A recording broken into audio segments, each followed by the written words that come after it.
देखिए खेसारी लाल यादव अब की बार सबको पीछा छोड़ दिए हैं।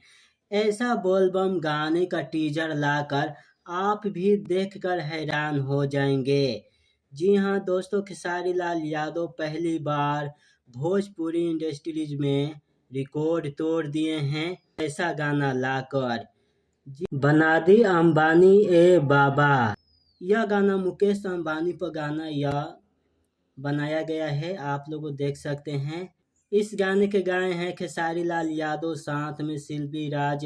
वीडियो में आप लोगों को देखने को मिलेगी चाहत सिंह, और यह गाना बहुत ही बवंडर और लाजवाब होने वाला है। आप लोगों टीजर देखते ही आप लोगों को पता चल गया होगा कि यह गाना कितना ही बवंडर और लाजवाब बना हुआ है। चलिए दोस्तों, आज के इस वीडियो में हम आप लोगों को पूरा डिटेल बताएंगे। इससे पहले वीडियो को लाइक कर दीजिएगा, चैनल को सब्सक्राइब कर दीजिएगा।